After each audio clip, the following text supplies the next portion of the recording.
All right, welcome. This video is going to be about adding fractions.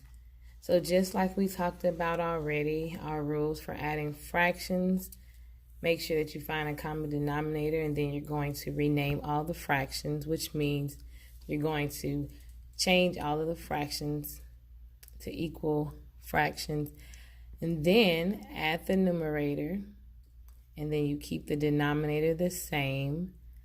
And then finally at the end, make sure you simplify. So this video is also going to help you with fractions and with your homework assignment that is due Monday. So the first problem that I'm going to work on is the first problem right here. Okay, so I'm going to rewrite that problem.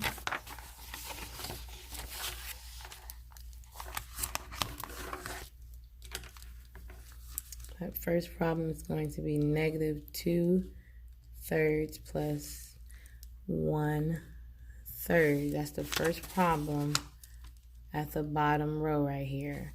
So the problem that I have highlighted is what is due Monday when you walk in the classroom. You guys have this assignment already. It's addition of fractions.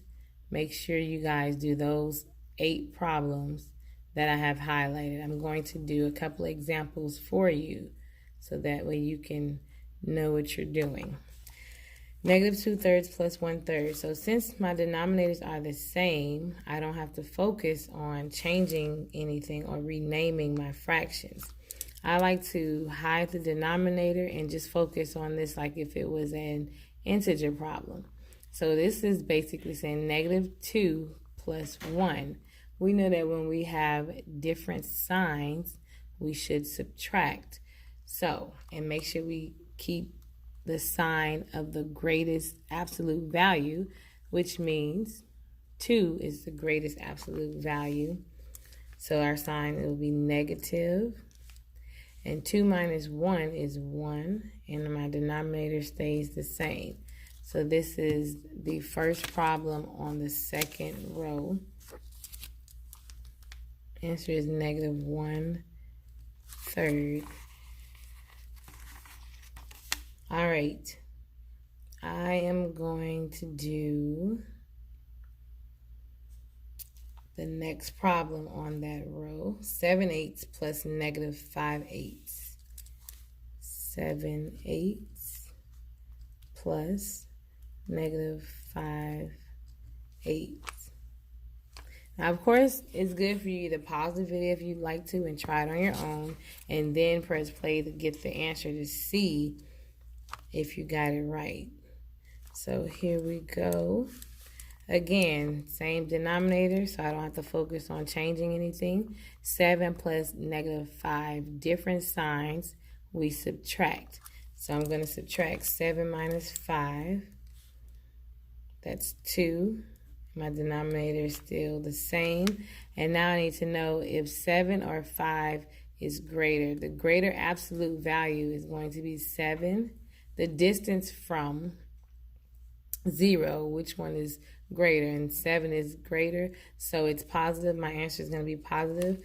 Then I need to reduce, simplify. I'm going to reduce this by 2. 2 goes into 2 one time. 2 goes into 8 4 times. My answer is 1/4. All right, so now I'm going to go to the bottom problem right here and work that one out. Now notice that's fractions with unlike denominators, so we're going to have to do a little work. This is 5/8 plus negative 3/4. 5/8 plus negative 3/4. So I have to change my denominator to even know which fraction is bigger. So I can do 2 things. One, I can multiply 8 times 4. That'll give me a denominator of 32 for both problems. And then I'd have to change 5/8 to be equivalent to something over 32, and the same thing for 3/4. So how do you get from 8 to 32? Times 4. So really I'm going to do 8 times 4. Gives me 32 for the bottom. 5 times 4 is 20 for the top. Same thing here.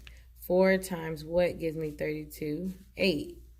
4 times 8 gives me 32. The top, 3 times 8 is 24.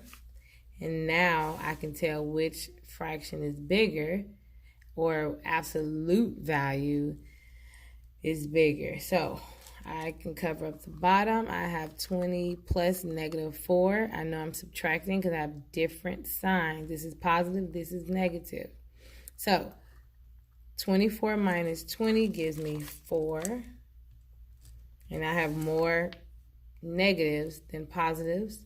So that's a negative answer over 32. 4 over 32 can be reduced by 4. 4 goes into 4 once.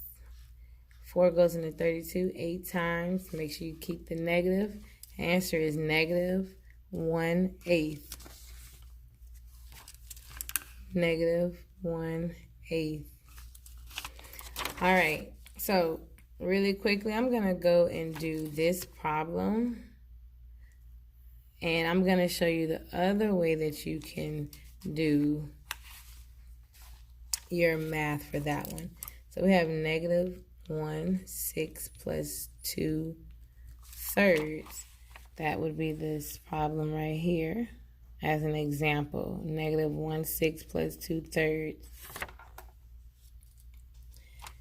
So with this problem, I can list the multiples of 6, 6, 12, 18, and list the multiples also of 3, 3, 6, 9, 12. And I want to find the smallest, which is also called the least common multiple.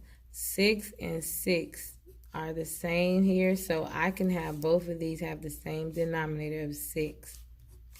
Now, since this is already a denominator of 6, I don't even have to change this one. I can just rewrite it. But this one I have to have an equal fraction.